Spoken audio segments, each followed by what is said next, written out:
Hello, guys. Hey, this is Bobby Bryant with HomeHub.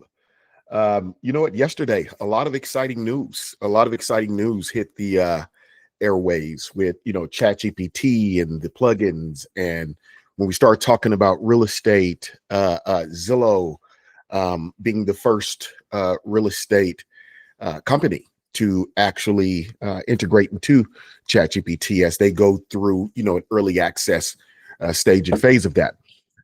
It was really refreshing to see that. You get a chance to see the possibilities with ChatGPT in that relationship that they have with Zillow. But I really want to talk to and about the aspect. A lot of commentary, a lot of people contacted me, obviously, because for those of you that don't know, my team and I, for years, close to 10 years now, have been working on pioneering conversational AI, voice technology, this, that, and the other. We've kicked down that door years ago, way before ChatGPT was ever in existence. But yet the technology, what ChatGPT is doing is phenomenal, and we're building on that, ourselves, along with Gemini.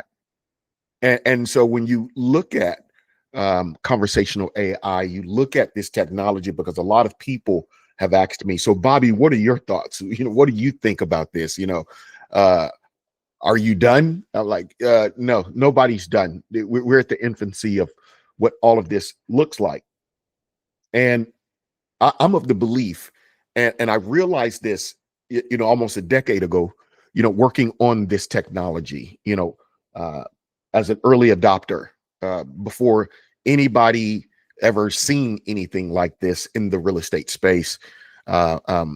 We've built, deployed, recorded. It's all on YouTube, and I'll make sure I put those demos in at the bottom of this recording as well. But what we realized about conversational AI, and yes, we believe that it would empower people to be more human, have a human interaction with their technology, to be able to deep dive into a search. It could turn solutions from just a query search into a do engine, a task engine, a research engine, a search engine. It could do all of these beautiful things. And we believe that, again, over a decade ago, as we went from working with IBM Watson as a with Watson partner, going through Google, 2 accelerators, receiving an investment from Google, and the same thing through an Amazon investment, we've believed in the power of conversational AI and what it can do. But at the end of the day, on underneath the current of that, underneath the current of this beautiful technology, right, there's a core that has to exist, because one day everybody is going to have access to conversational AI. Everybody, every company, every service is going to have that. Think about it. There was a time when Zillow was the only person who had his estimate. Look at every website now. See, that doesn't make Zillow different anymore now, right? If anything, now it's a complaint and an argument and a debate about who's more accurate, right? But back then it was like, oh my gosh, I could get the value of my property and I don't have to call a realtor and ask them, hey, what is my house worth? I could just go to this website and look, right? So as things evolve, it's interesting to me, because I do like Google's approach and idea of things. It's not about being first as much as it's about being the best. And so, and the best is subjective, correct? Right? Because the best at what?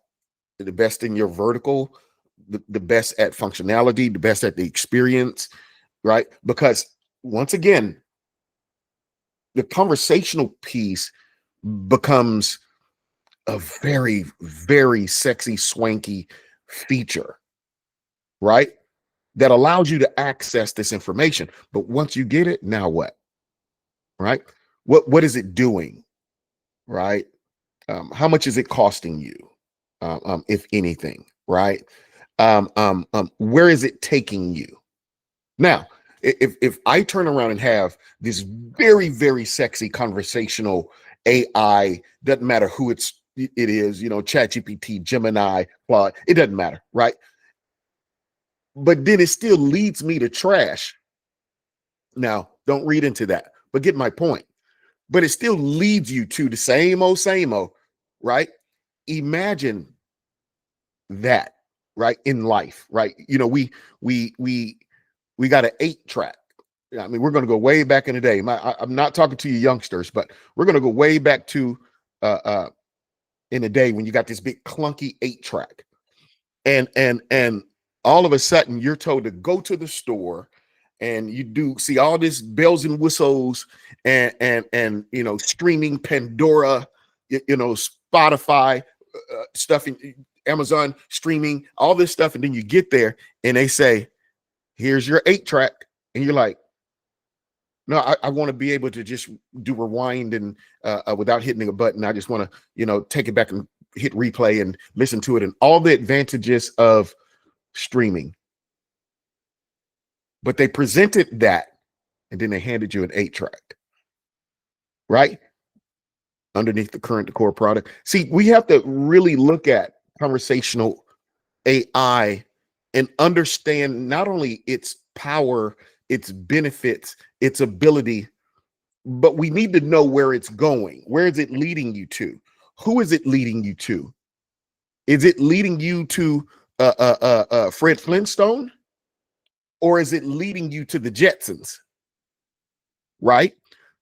Because it's taking you somewhere. And so what I mean by that is yes, it could provide this sickening consumer experience, but what's the value offering? Because that's where it's going. And people have to be mindful of that, because at the end of the day, where we're going right now with conversational AI, these beautiful exchanges that we can now have with our technology, and the modernized type of consumer, is that we can't have this beautiful feature on top and then we take them to 1975. We got to turn around and make sure that we're taking the consumer to where the consumer is at today. I think that is the biggest thing I learned from being involved in this space for now almost 10 years, that it's nothing more than a feature that's taking us somewhere. And the feature is phenomenal. I mean, it is the glitz and glamour and sparkle. It does all of that. But you have to ask yourself, where is it taking me? And who is it taking me to? And in what era? Is it, do I have a 2025 Mercedes with a 1950 engine? Right? Where is it taking me? It looks awesome. It feels awesome. But where is it taking me? And because the importance of this is the consumer experience, and the importance of this is the value offering. The importance of this is to live up to the value of what we all were told technology was supposed to do. And that was to save everybody time and money. So if this technology isn't doing both, right? It's saving time. Oh, I'm able to speak to it because I can speak more words than I can type, right? Great, cool. But is it living up to the other promise, right? Well, some time is money. Oh, okay. Again, subjective, right? But time and money. And I think we need to ask ourselves, right? The technologies that we're choosing to patronize, are they being designed to live up to the promise of technology, which again is saving people time and money? Guys, my name is Bobby Bryant. I'm the CEO and founder of HomeHub, and I look forward to more conversations with you. Bye-bye. Home Hub.